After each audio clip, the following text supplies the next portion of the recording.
Good afternoon, everybody. Eddie Webb. We are here at the New Media Lab at Mesa Community College. And our guest today is communications faculty member from Phoenix College, Rowdy Duncan.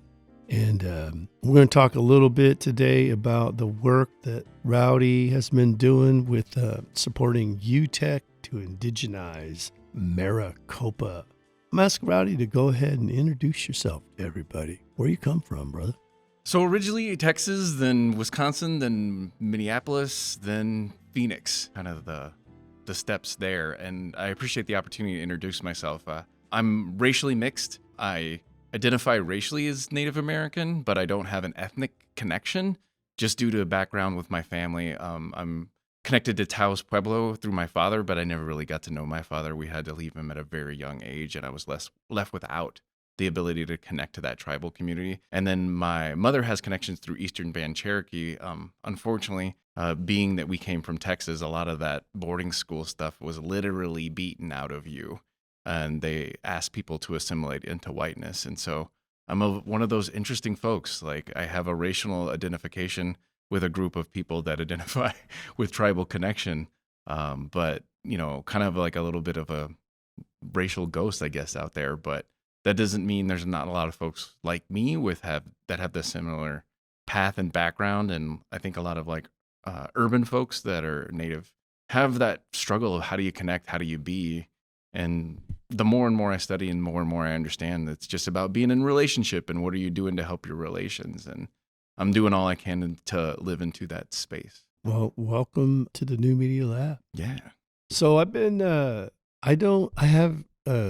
probably because some of the things you're talking about, my dad worked for the tribe. I worked real close with my tribal council and stuff. And coming here to Maricopa and specifically Mesa Community College, since my tribe is in Oklahoma, I learned the hard way, to really stay in the shadows. Yeah. As long as people don't interfere with my constitutional rights and my tribal rights, I'm cool with, being in the shadows and supporting tribes, obviously from Arizona. That is the right thing to do, And so although I don't participate a lot in UTech, I watch what you are doing and what all those amazing folks are doing. I mean, it's been like somebody lit a fire over there, and it has been amazing to watch the work that you all are doing, the thoughtfulness and the inclusiveness that you're doing. But I also really, really like this last round of work that you've been putting out, efforts to indigenize Maricopa. It looks like you have some workshops. You have a conference coming up that has been funded through the Horizon Grant to work through American Indian Initiatives projects and programs. Let's start there. Give me the big picture on that, and then we'll get into the workshop. Well, so give you a bit of history on that committee. So as you know, at Maricopa, there's not really a committee that's meant to work with different students' identities, especially those of marginalized backgrounds.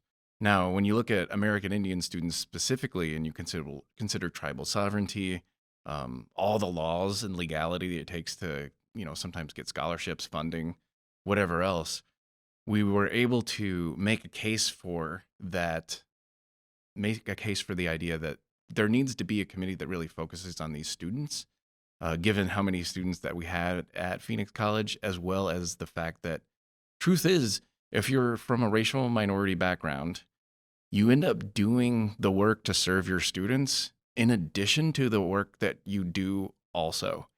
And it shouldn't be that, I'm here as faculty, I have to have my community responsibilities, I have to make sure I take care of my classes. And then also, in addition, I am doing unrecognized work and taking care of the folks I'm in relation with. And so we really push back on that notion and just hey, that's work. That work needs to be seen. That work needs to be recognized. And I want to tell a quick funny story. Like when I mentioned that thing, there was a white faculty in the room with me. His name's William Schaefer. We know him as Bill, and he immediately is like, "Yes, that absolutely needs to be done." And I don't know who this is, and I'm like, who is this guy? Like, me and this guy need to be friends because the fact that he just jumps on this is really important. And it's funny because I think some people maybe look at that committee as a scarcity mindset. Well, why do they get it? And my whole goal with this is, yeah, well, we should get it, and so should your group. That needs to exist and be recognized work. But given that the student population is here, the tribal communities are here, we need a group of folks that were a resource to the rest of our college of how to interact with and how to best serve these students. Because Phoenix College, like every other college in the district, when you look at the retention, persistence, completion rates, we're not doing the job the way we need to do it. And we need to really take a critical look at who we are and how we're doing things and do what we can to own our issue. Because it's not the students' problem. These are amazing students. Right? If you can manage to be a native student, like an American Indian student, and come to any of the Maricopa community colleges, you're already just doing amazing. I mean, you're killing it in life. So it's not them, it's us. There's something about us that we need to change because these are superhuman folks just to get to college. So what can we do to support them and really give them the resources they need to be successful? That's wonderful, man. So many layers to get through there. But I like the idea. It aligns very well, with my life experience in terms of inherent tribal sovereignty. Mm-hmm. So we started out with, self-determination, Mm-hmm. educational sovereignty, and then tribal critical race theory, Mm-hmm. which critical race theory is on the chopping block across the United States from people that actually are practicing the reason why we need critical race theory, right? Because they don't understand. They don't understand that, being a German American or an Irish American or Italian American is cultural too. See, they haven't made that connection yet. Right. There's this assumption that the country was empty and that they came here, and all that. And so it's a very interesting time. And I really encourage when I hear this sense of kind of that mandan, stand your ground, stake out, and say, you know what? That's why I don't put on my email the signature everybody's putting lands of. Mm-hmm. I'm not going to do that until I see real change. Right. I don't know if that's right or wrong, but that's at least my approach. I want to see real change. We had tribal summits for years, and then I was a part of those. And then they asked us to do another one. And I'm glad all the governors in the state of Arizona got together and said, no, we're not having any more of these tribal summits until you guys actually do something. Do something, and we've done enough. We've done housing. We've done scholarships. We've done funding. We've done all the areas that we said, if we go up on a nation and ask citizens, tribal citizens, to come to Maricopa or Mesa, we have an obligation to take care of them. Not only an obligation, I think we have treaty obligations as well. You can't go up there and talk a parent into bringing an 18-year-old child down to Mesa and then they have nowhere to live or no food. We can't do that. Right. So I think what you're doing in raising this consciousness and awareness and this accountability is overdue, But I like to tell our speakers, hey, in fairness, we've only been here for 50 years. Right. So, so more specifically, you're going to hold these workshops in August. The first one you're going to have is called Understanding Indigenous Practices. Mm-hmm. What does that mean? Well, really, in the first workshop, we're going to attempt to help everybody understand everybody's been colonialized.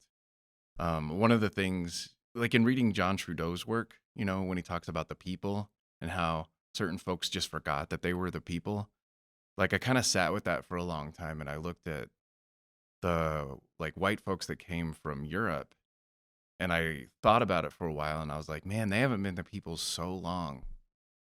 And some of it's because they've been the first colonized, right? Like it's only the edges of Europe that really have any connections to their indigeneity with like Gaelic, Gallic folks, who were the really original tribes there. And like only in that far upper echelon regions do they have any connection to some of those tribal practices. So recognizing colonization happens to all people and that we all unconsciously reproduce colonization practices. We need to understand what is colonization and how does that work and what are some of the assumptions embedded within. Then we're going to start to unpack the idea of like decolonization. Like, well, what can we do to recognize and stop those practices? And then we hope at the end of the workshop to unpack the idea that beyond colonization, like in a spectrum of movement towards a certain ideology, we're really hoping to get to how can we return to indigenous practices. And we don't want to say anything about rediscovering, right? Because that's the wrong language. It's really a returning to, because one of the biggest things that I think humanity suffers from is we forgot we were all people of the land of blah. And whether we live on the original ancestral lands of where we grew up or whether we're situated here, how do you get back into relationship with your land? How do you get back in relationship with your water? How do you get back in relationship with all your relations, no matter how many legs they got? Like, how do you get back to remembering that you were just a piece and a part of a whole bigger ecosystem rather than dominating or controlling or marginalizing or putting on a hierarchy of life and value in life? We do that with our animals, right? Like certain animals we can eat, certain animals we don't. And that whole hierarchy of life doesn't really make sense when you look at things in indigenous ways. And the workshops are meant to how can we both understand how we've been taught and the unconscious practices we reproduce, and then also how can we collectively take that opportunity of a group of individuals to see the opportunity of a small group of people that are willing to make a difference, that are willing to live in relation with one another, recognize we're in relationship with one another, to move in that direction, knowing that there is no perfect. My partner, she's white. She says, perfection is the notion of white supremacy that we really need to get out of our head, because there is no such thing as static perfect that you can hit. We're just always in the process and effort of trying to make better, or at least to restore balance with others. And that's a lot to unpack. And that's why we need 4 workshops in which to really do this with, because one of the nice things about me having the identity and background that I have is it's hard because I don't have a tribal identity, but getting to study different tribal backgrounds and indigenous practices and seeing the world through more pan-Indian lenses, which also has its problematics too, I'm sure, as you're aware, Eddie. It's also helped me see themes, like mega themes of like how we did things. And this workshop is really, if we can recognize that everybody once did this and all it takes is an intentional to return to what we knew, and that our relations can help us with this work, we can get there. John Trudell, did yes, you say? Yeah. Thank you. Okay. So I knew John. I used to open John's shows for him way back in the day. I still talk to Quilt a bit. So I was that young group of native young folks from the 70s that were doing poetry and stuff. And so we traveled with native images and different stuff. We were really, processing our own identity, mostly around what Paulo Freire wrote in The Pedagogy of the Oppressed, where he says, it's the nature of the oppressed to imitate the oppressor, and by such actions gain relief from the oppressive condition. We must resist that response to oppression, right? That this idea of becoming like the thing that oppresses you to overcome oppression, that in itself is true colonialism. Because that there no longer needs a military or a police force because you have internalized the colonization itself. Leslie Marmon Silko, in her book Ceremony, opens it with this amazing moment. I will tell you something about stories, he said, They aren't just entertainment. Don't be fooled. They are all we have, you see, all we have to fight off illness and death. You don't have anything if you don't have the stories. Their evil is mighty, but it can't stand up to our story, so they try to destroy the stories. Let the stories become confused or forgotten. They would like that. They would be happy because we would be defenseless then, right? And so it's about, like you said, not rewriting or retaking, but remembering. John used to say, the hardest part, he would set it up where they want us to forget, sort of what she's talking about. Yeah. He said the hardest part about forgetting is the remembering that forgetting brings back, right? And so the journey, that I've been on in a long time around these issues with my own tribe is that, in fact, my dissertation is called Resist, Reclaim, along with Tippeconic. It's work over at ASU, probably one of the greatest books ever written over there about tribal sovereignty and future leaders. This notion of the more you resist, I mean, this is science, this is physics, is the more you resist something, the more you empower it. Mm-hmm. And so this notion of just forget all of that and let's go just back to our own original instruction, right? Mm-hmm. Yeah. And I got to tell you one thing. We had elders over here and we did a documentary on indigenous identity on border towns. So we went down into Juarez, Mexico, and Nogales, and we were talking about how the border came to them, not the other way around. And nobody, we sat in here and laughed and laughed and laughed because nobody could say indigenous. No, it was like my uncle's trying to say alfalfa, alfalfa. And everybody was sitting here laughing so hard. Indigenous, and then yours was what is it? Indigeneity. Indigeneity, yeah. So I'm like, I was laughing this morning, like, oh, I can't wait to get some traditional folks in here talking about that, man.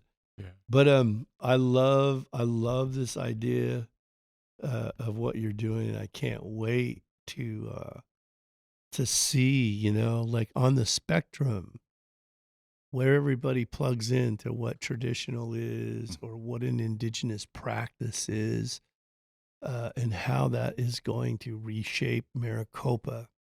As in my observation is I don't think anything has changed. I think there's a lot of people with a lot of power that like to throw out some pity every now and then, which I don't want. Mm-hmm. That's not who we are. We're Yeah. strong people. We had economies. We managed the environment. We didn't have standing armies. We didn't have prisons. We didn't have starvation. We didn't have any of these problems that Europe, the Eurocentric models have brought here. The violence, the armies, the wars, all of this. That didn't exist. I'm not talking about utopia, but at least we lived off a higher consciousness to take care of our people and the world that we lived in, right? And I want to see that, but I don't want people's pity. Right. I want empowerment. And what I see is the people like these Zoom meetings that we have. Sorry, guys. Rowdy's got me back in my 1970s AIM mode here. There you go. That's what we're trying to do. Russell was like Russell would come to my home, and Yeah. I knew all of John. Yep. I knew Dennis. I knew Russ. I knew Floyd Westerman. My dad took me to my first AIM meeting in 1973 or 4 or something. Like I've been around a minute, and I don't want pity. I want people to be empowered. But what I see is, as much as we talk about this big shift around stuff, if you're in these meetings, you see that the people who start to dominate the meetings, who are aggressive, right? Everything counter to indigenous culture. Like when they keep wanting me to present it stuff, I say to them, I always say, yeah, I mean, I'll do it. I'll go humiliate myself again. They don't understand that. It just doesn't, because pride and proudful and being, a braggart, and this last president, right? Mhm. Think about that. That's the virtue that we honor. And indigenous people, Paul Hickey, who helped start this Unity Lab, we were talking about this the other day, even in Asian culture. Dude, that's like one of the worst things you can do is stand up and brag about your work. Yeah. At home, when we have gourd dances and stuff, even like on somebody's birthday or a recognition, Mhm. you never hand somebody a gift straight. Yeah. You have people come stand next to you and they give it to, you know what I mean? Like there's all of this culture. Now I don't know about, I don't know about Arizona tribes. I've been to a lot of ceremony with my Pima relatives. My stepdad's a member over here at Salt River. So, Mhm. I do see a lot of similarities Mhm. around, basic core principles of hear what you say, understanding indigenous practices. So I don't know how do you take a model that is very Eurocentric, very westernized. Look around. You can see the people that rise are aggressive, man. How do you get people to understand that we have such amazing talent of Native people who are not going to stand up and brag about themselves? How do we, how would you, how do you address that? Well, one thing that helps me, and one of the things I appreciate that you bring up, is I have a friend who's helped me understand, like, even indigeneity and indigenous practices had its struggle too, right? Like, That's we were right. talking with Roland Walker. He's one of the folks that sit on the committee with me, and he brought in a friend of his named RJL. He works at Dene College there, right? And he was talking about how, we didn't have this down either, really. We colonized each other, right? We stole, like he was telling stories about how Dene people store Taos people's babies because you needed the biodiversity for humans, right? Tribalism. Right. And that, and then I had another friend. His name's Calvin Terrell. He's identifies as he has native in him, doesn't have connection to his native roots, but then is also Black African American, and really looks at like the patterns, right? And he talks about in indigeneity, there was a lot of different frames and how that manifested, right? So you'd kind of have tribes that were more matriarchal and primarily more gatherers and then some hunting, right? These are the folks that kind of did kind of what you're talking about best, right? Because it was really the old women that kept us in check, right? The folks that would pick, I didn't say that. hey, I need my women Rowdy keeping me said in check that. like every day. But No, I mean old women. yeah, yeah. Well, elders, right? Elders, the smart ones, like the ones that, that could tamp down on the Yeah, practices you're clan talking mothers. about. Yeah, Yeah. yeah. And even them, right? They'd pick who we saw as chief. And this chief idea was a person that was in right mind, that whose heart was to serve the community. And these women elders were there to make sure that that person stayed in that mindset so they could be in best service. And then he also talks about how there's folks that were more patriarchal. They could be more situationally patriarchal, they were more hunters than gatherers. And that's where in times of war, we could kind of move away from those indigenous practices that caused problems. So there was always like a threat of moving to being overly like out of relation with one's neighbors. Oh. And then he also talks about in the last area, like the threat. And when I talk about the threat, it's more of an idea threat than a tribal identification threat. It's more of a recognition of, like, I think in an indigenous perspective, there's no God or devil. It's just all right here. And what do you do to recognize, like, even the devil in me, right? Like, we look for enemies out there. Like, I think we need to be a lot more concerned. What is the enemy that is in me that we need to reckon with, right? And so that last group of people, he kind of calls the monsters, right? These are the folks that let, like, some of those practices really fall on the wayside. That's where you would see like human sacrifice, cannibalism, um, like dominion or domination of surrounding tribes. So recognizing that we struggled with these things too, and how can we make this approachable for all people is something that's important as well. And I think that's how I'm hoping that we can have this conversation, because I think people look at American Indian people, and Eddie, right? Like everybody wants to be Native American, right? Um, and I think the reason, like I've Only the wondered, good stuff. right? Only the good things. Yeah. But then also want to do it without being in relation and community. That's not possible, Right. right? Like Yeah. I've loved watching Rutherford Falls. I don't know if you've got to check it out on Peacock. Mhm. But it talks about a young woman who's out of relation, and an elder brings her around and asks her to do work and service on behalf of the community to get back in relationship, right? And so for me, it's remembering that though we have the tribal communities that may have better memories of these things because we've had the ability to protect some of those things given that tribal sovereignty that you've mentioned, it also is that this memory of who we were and how we lived exists within all people. And so the goal here is to call that out of folks, because I think there's a deep need for it, especially now. Yeah. Like I think now we either need to figure out how to live in relationship with the earth again, or the earth might be like, man, maybe I don't need people. Yeah. I think the earth's kind of figuring out whether she wants people anymore, You whether know, we want to live in relationship or not. And so it's hard because yes, the thing that you're talking about always will be an issue, but I don't see what we're attempting to do here as doing it in a Western way. Like I really want to call the memory out in all people, because I think that's the journey I've been on, is how have I had my call happen to and through me, even without direct connection to a community.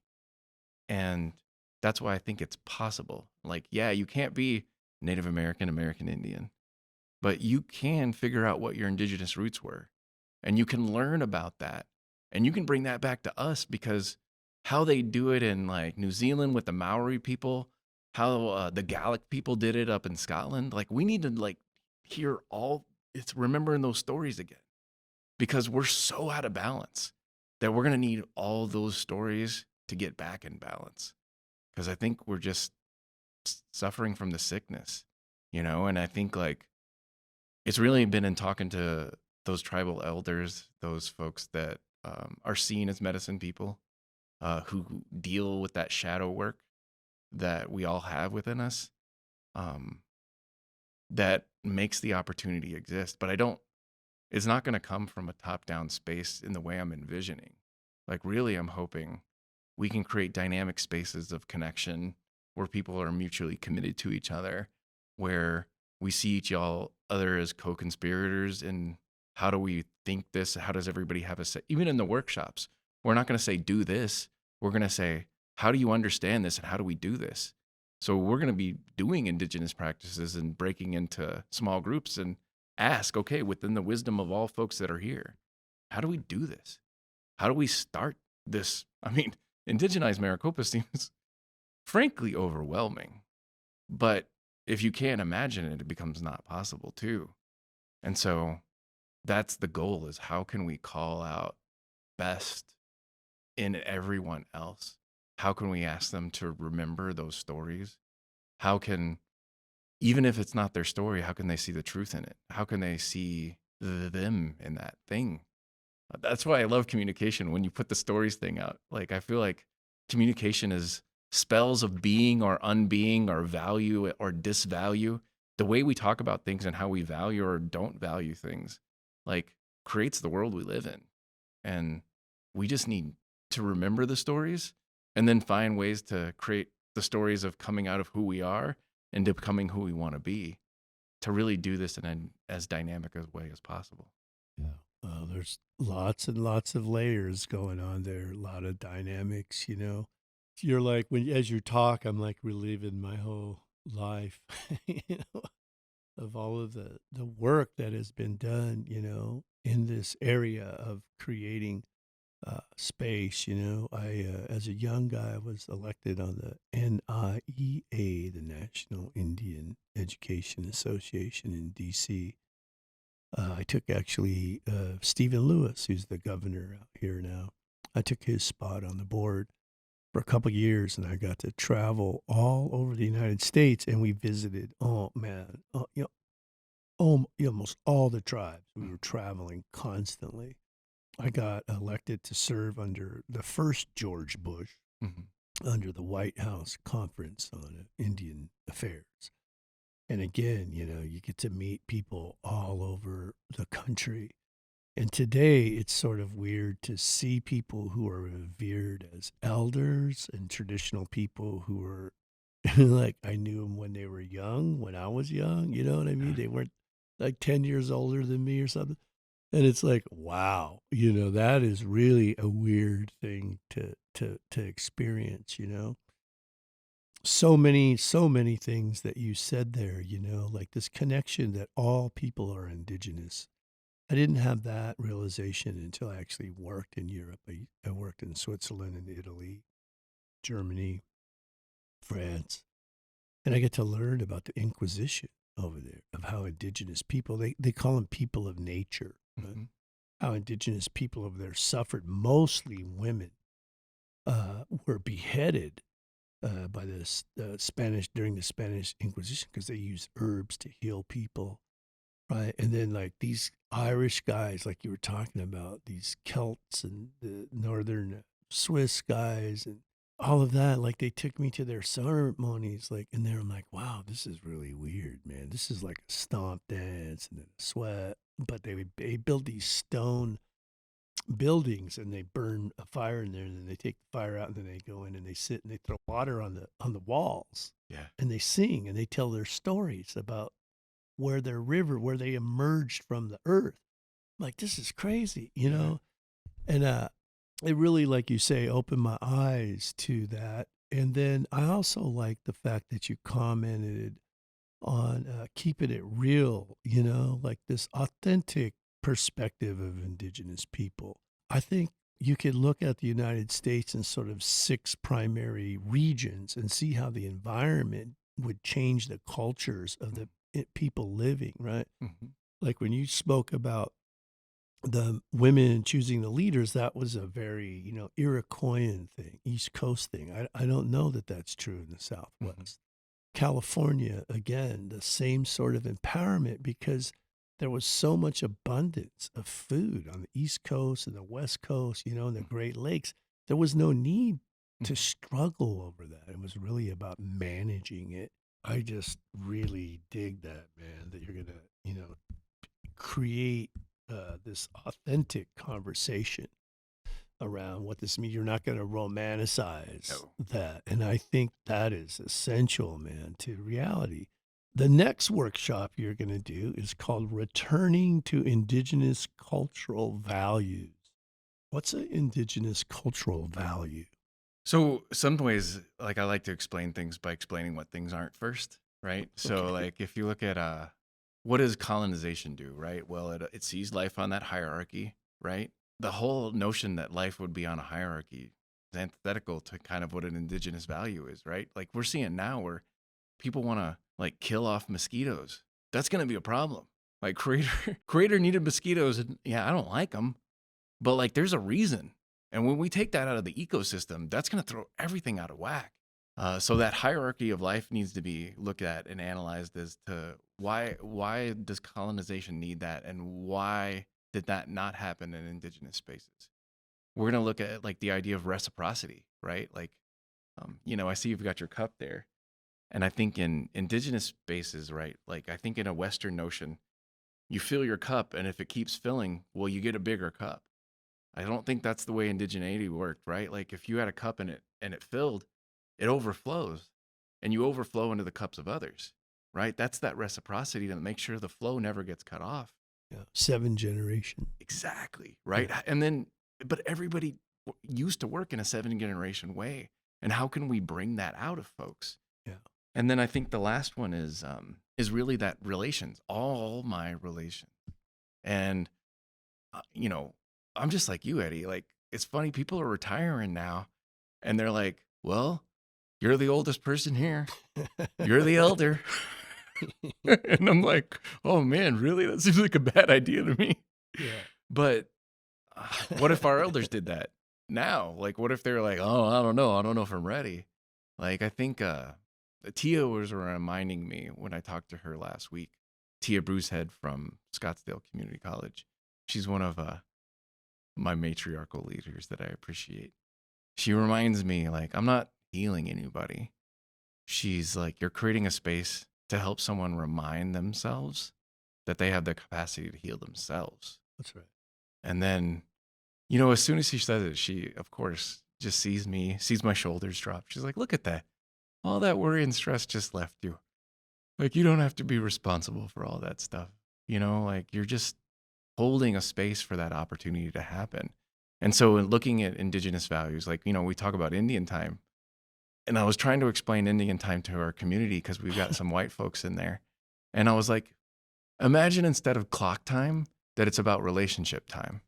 And relationship time is what's most important, because the time you spend, the time that it takes to maintain, like, I think the way to describe it in Western language is the need for ongoing relational maintenance. And because, like, when are you done with a relationship? Yeah. Like, I'm in a marriage. When are we like, okay, well, I'm done having to invest in my marriage. I won't have a marriage if I do that, right? And so we would talk about how if you have high relational maintenance, and that does require a lot of time, well, you can get work done pretty quick because trust is high, right? Or you're willing to sit through the discomfort when someone has dissent or conflict, right? Because if I trust you, you're in relationship with me, I believe we're going to get to a good outcome because we've used that Indian time to connect and believe in one another. Yeah. And, that Western notion of like, well, it's been 45 minutes, like we're done now. Like, well, no, we're not done. Like, we may need to remember where we're at so we can pick that up later, but we're never done. Right. And just because we had a great idea and it works, like Carissa Sundust, she was explaining land acknowledgement work to the CEC today. And we were talking about the idea that it's not a land acknowledgement. It's a beginning of a recognition of being in a relationship with someone. And even if you had documentation that talked about what that was, you are forever in a rough draft space with this document. The need to acknowledge that you're forever in a rough draft space with this document is what ongoing relational maintenance means. And so how do we unpack time in a way where we're like, well, what if time isn't so much about like, oh, there's only 15 minutes left, to, well, how good is your relational time? How good is your relational connection? If I have to be late for work and we're going to foster to adopt kids, that's our goal. So if one of my kids isn't right, I mean, that's the most important thing right now, right? Like, I got to be there for them. Like, everything else can wait. Like, if I have class, I can be late to class, especially if I have like the relational maintenance with them that I can say, hey, there was this thing. And I put a note in Canvas or whatever, and we'll start a little bit late, but that's what's important right now. And so it's, how do I help people understand what were the things that helped us live without police, live without jails? Like, how could we have conflict?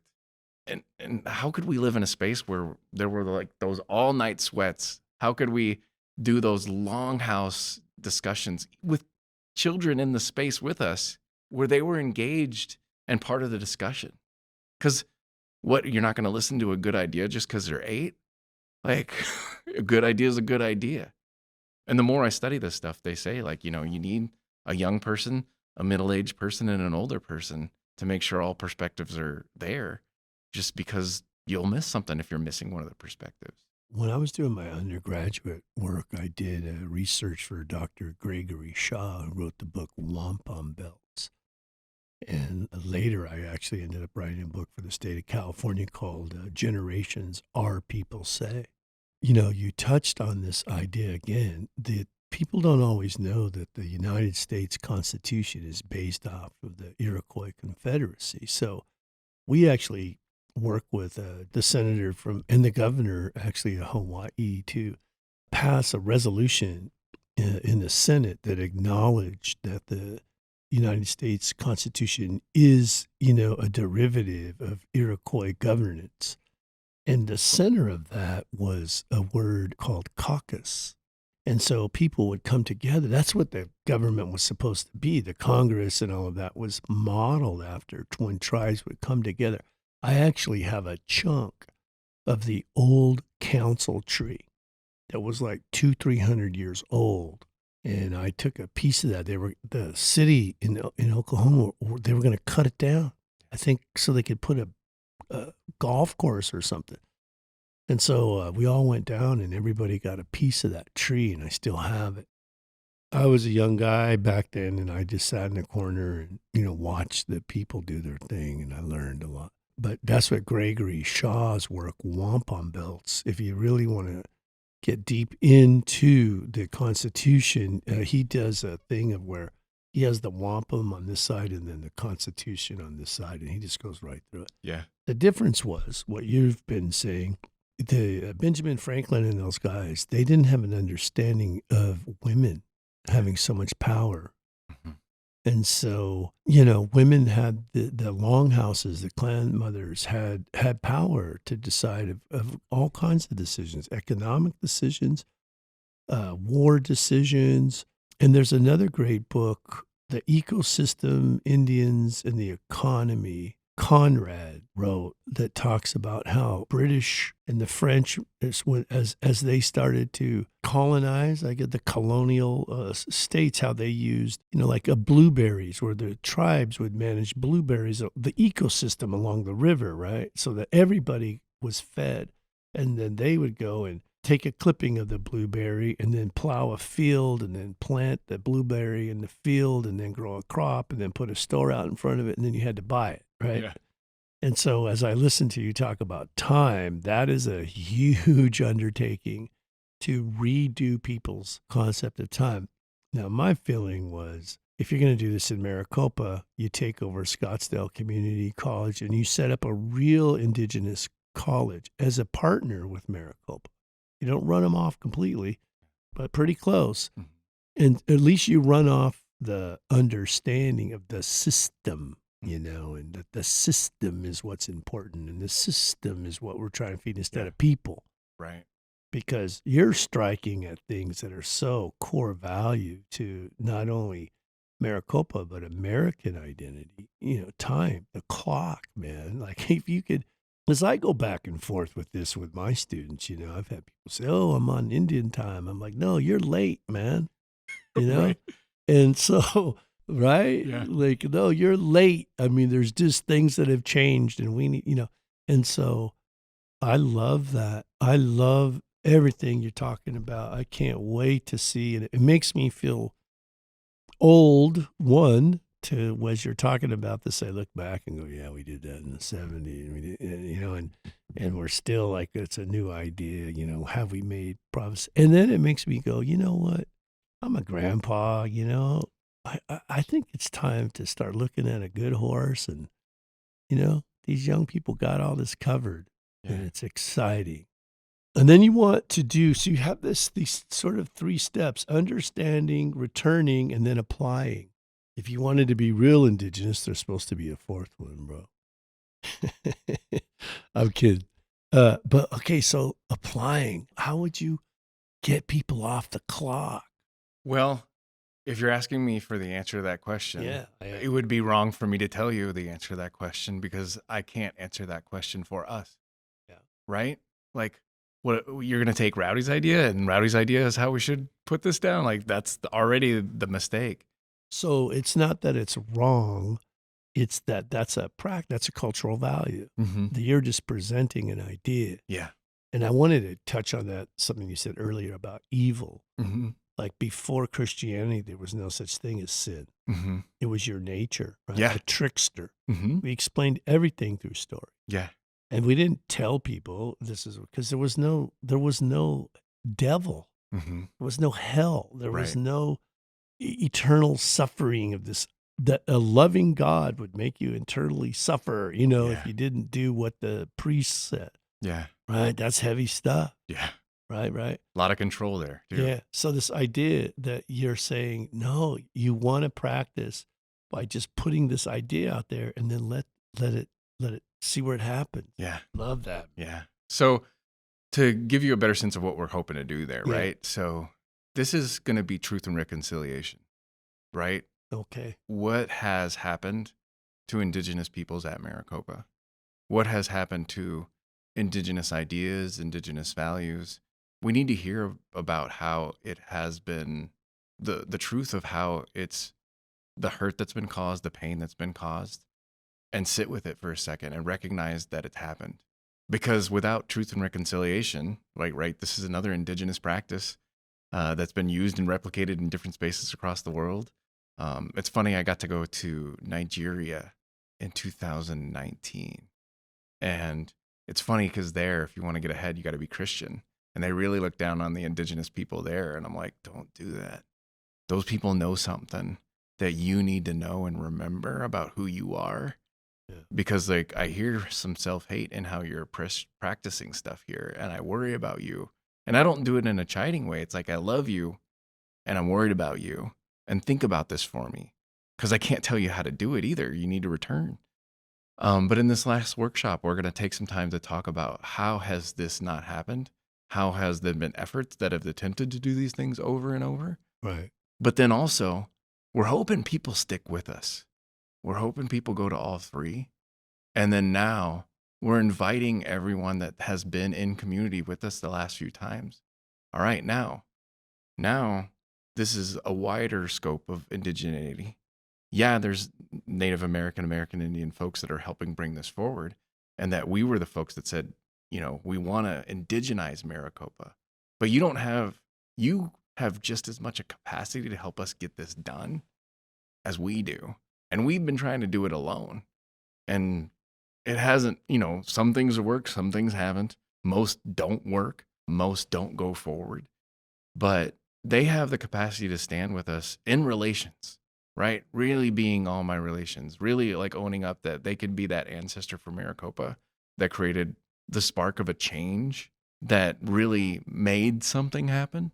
And I can't tell you, I'm not a seer. I don't know if this will work or if this will catch on, but I can tell you these workshops, there's been no one in the US that has done anything like this that we've found in our research. Regina University in Canada has done a practice like this, and we're hoping to bring some of those folks aboard with us. But we're going to ask, like in the final small group workshops, what can we do to make Maricopa less clocks specific and focused?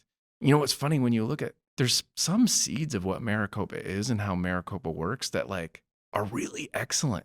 When you look at the fact that like taxpayers support us to the degree that they do and just trust us to do the job as best as we can, like it's not exactly there's a lot of indigeneity and kind of the idea of how that was there. We're just going to like offer this bit and trust you that you will bring what you do in the best way forward for us.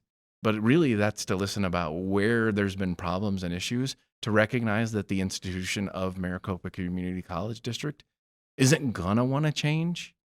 But I mean, what is Maricopa outside of the people that make Maricopa what it is, right? If people choose to change or just stop enforcing stupid rules that have no meaning. I had a friend when I was first starting getting into higher education, and he's like, Rowdy, you know what my favorite thing about higher education is? He's like, literally everything can wait till tomorrow. And I was like, that is so true, because everything is such a made up deadline anyway. Yeah. Like, do we have the ability to affect people's lives? Absolutely. But is everything life or death in what we do? No. But like, we do change lives, and we need to own that. But also, it's not immediate, right? And so in that last workshop, we're going to ask, how can you personally commit to continue to indigenize yourself and then indigenize the spaces that you work and use? Like, I don't care if you're a student, if you're a temporary employee, if you're a work study, there's something that you can personally do to make your work and your space and the places that we coexist more indigenous in how you interact with the relations around you. My hope is that there's enough of a vacuum in our souls that when people act this way, they'll be called into wanting to do more of these things. Because movements start with seeing the best in folks and inviting that out of them. Yeah. And then seeing and treating them that way and hope then that they can respond in that. But I don't know what the answers are, and I need everyone's idea of how to do this because, I'm just a member of a committee that brought this forward, and I'm a member of the Native Affinity group that brought these ideas forward, and I'm a member of UTech that brought these ideas forward, and we're having like those folks and building on the work that was done in those spaces. And, the hope is we're already looking at a next series of grants to take this next places. But the hope is, and this is not just a Maricopa thing, that we can literally look at education like systems and look at how do we fix those Yeah. and make that happen as much as possible. I think there's a lot of models. I mean, Dartmouth, Brown, Stanford, colleges throughout Washington State. Amazing folks been doing this kind of work, but the notion of really centralizing this in the thinking and behavior of people throughout a system, I'm rooting for you.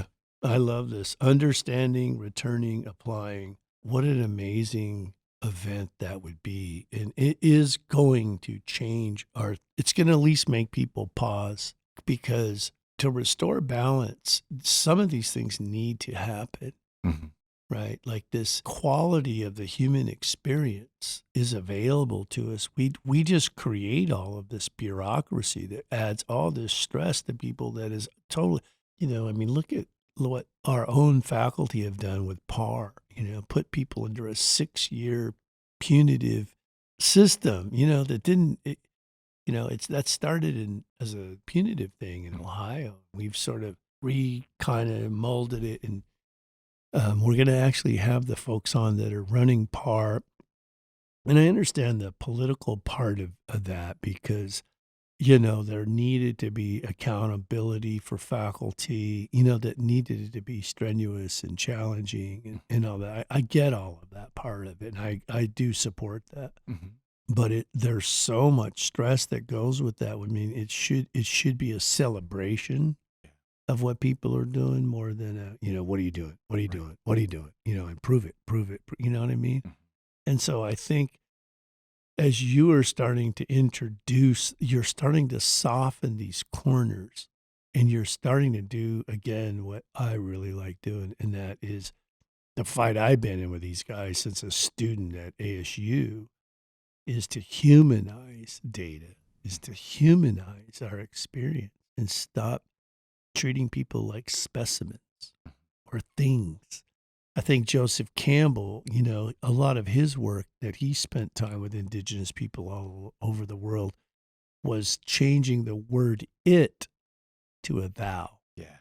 Right. And that once we start to see each other as a "thou" instead of an "it," we can really make some progress. And I think you're also definitely right. I mean, look at the violence that is starting to happen internally across America. January 6th, this frustration of people, and then the ability to manipulate that frustration. That's what scares me. I agree. Right? And so if we get back to our humanness and reprioritize what is our goal? Are we really trying to educate the person as a whole being, right? Instead of just a fast track 2 years, as fast as possible. You're this now. Yeah. It's like, there's so much work to do. I hope we have the leadership in place that at least listen, and if not, I hope you guys just take it over. Just do it. Find a place. That's sort of, the New Media Lab here is built off of all indigenous principles. Yeah. I don't know if you've seen all the work that we actually do here with revitalization, but it's pretty amazing, and we just do it. Yeah. We don't ask for permission. We just do it. But we do need permission because we need funding, and that's that's where I'm the whipping boy and all of that. But man, this is just great work that you're doing. I would like to, if you would be open to this, or your committee, I would like to get some of our students to come and film some of this. Do some recording, maybe some interview, put a little record of this together. I think that, if it's something you guys are thinking about, Yeah, for your no, we students. know there's a need given that, I mean, again, somehow or another, this is the first time this has happened that we can find in the US, right? So Yeah.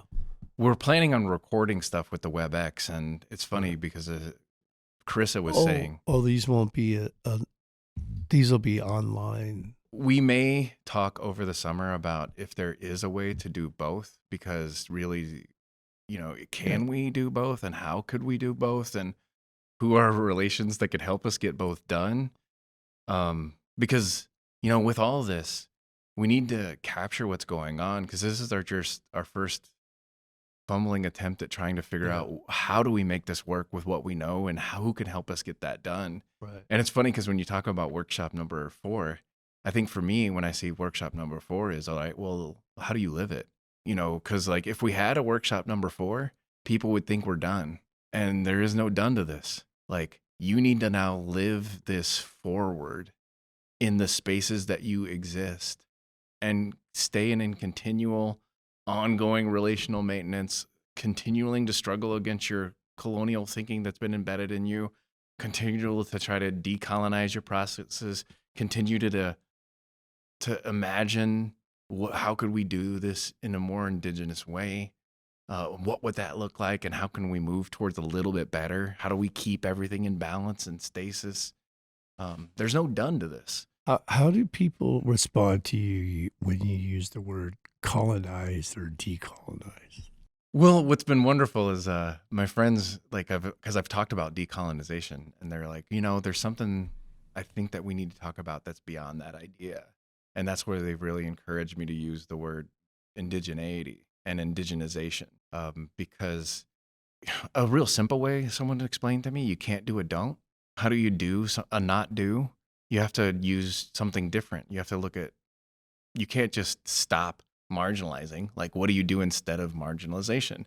Like, how do you not, you can't just work non-hierarchically. Like, you have to really give everybody voice, a stake, and the ability to change something for the better. So it's trying to give language to a process, I think, because I've also had folks say, like, well, decolonization kind of is indigenization. And, I'm not the arbiter of who and what language is there. More so, I'm trying to help see a continuum of change that we can move towards without disrespecting the work that anyone's done, because we're going to need that knowledge to move to where we hope to go. And then, two, we're not trying to frame anyone as expert. We are going to have some guest speakers, some elders, some folks that can like help us understand ideas, but then we're going to put the ideas to work in our small groups. Yeah.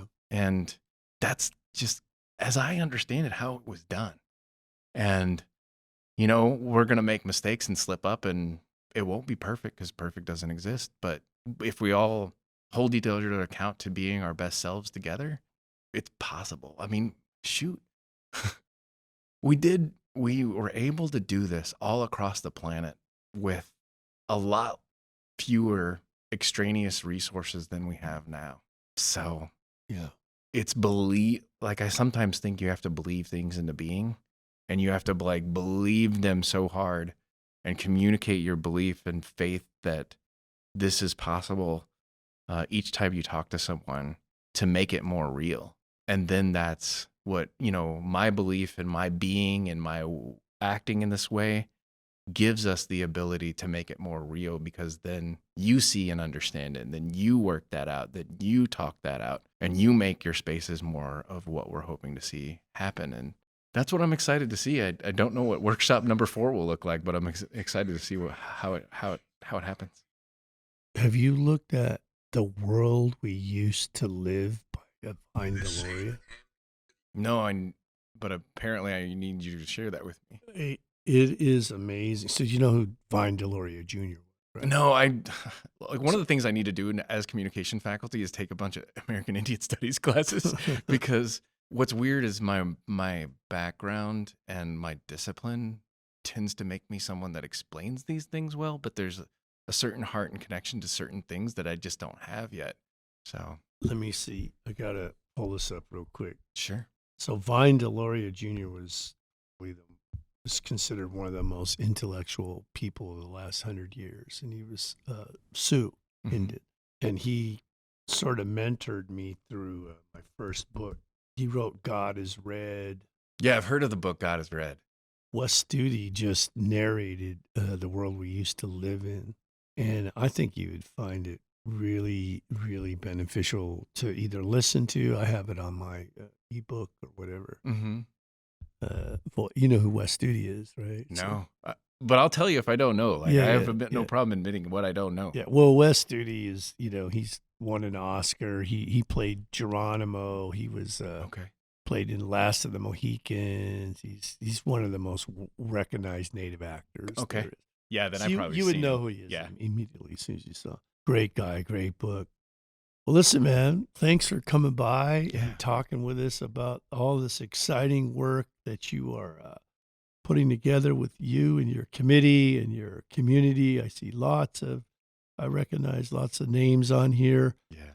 And I'm really, really happy to see all this. And I'm glad you got to come by and talk with us a bit about it. We always like to give our guests an opportunity to talk to the community as the last word here. What would you like to say to the Maricopa community about your work? I guess what I would say is if you can make sure the links to the workshops are embedded here, I would appreciate that. And for me, I really want to invite you to come and to add your voice and to be part of what's going to happen. Because in the time that we've got to talk about stuff, we've just been, I don't know, trying to dream this into being, Like we were talking in our committee, like, what would a world without syllabuses look like? What if like we just spent the first whole class creating community agreements for how to do this best and what I need and what would you need and how can we make this as dynamic as a co-created learning space as possible. But there's systems and processes in Maricopa that I haven't seen or experienced or understood. Or if you're a K through 12 educator throughout the valley and you're like, I'm intrigued by this idea, join us. Really, we need all these different voices here and with a good heart attempting to make the good work possible. And without you, it will be less full. It will be less of what I'm hoping for, what we're dreaming of, and what we're hoping to bring forward. That being said, though, if you're scared by this, maybe don't come. Maybe, take some time, read some of the books that we talked about here. Maybe think about why you're scared or why you're worried or why you're concerned.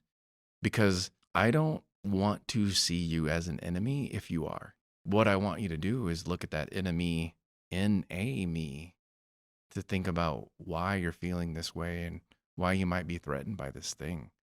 Because over the course of my time, I've learned more and more about this, and I'm trying to create more and more whole people. I tell people, like my purpose is like, I want to create spaces where we can heal others. This helps me heal myself so we can create a sense of community and make the world a better place. And, in some ways, I think that's kind of what we're all here for. And I'd really just like to invite you on that journey. Or if you're feeling worried or scared about things, like, look me up. I'm one of the more Googleable people that you could find. Rowdy Duncan. Like, there ain't a million of us out there. Let me know what you're thinking or feeling, because I'd like to talk to you, because I don't think when we have time to talk that we're truly at odds. I think you're just working from a paradigm of scarcity, lack of abundance that I don't know is really real. And I'd like to hear that perspective too. But yeah, join us, be part of it, and help us make this happen, because we're trying to open the door as wide as possible and then do it as many times as we can. Oh, wonderful. We want to thank you again for being here. And I just want to let the community know I am working on not bringing my stuff into these interviews. It's hard to do, but I know I'm learning. So forgive me for if I get too much into what we're doing. But anyway, we want to thank you for being here. In my dad's language, they say, well, we'll see each other again. And remember, everybody, take care of each other out there. We're all we have. Oh, well.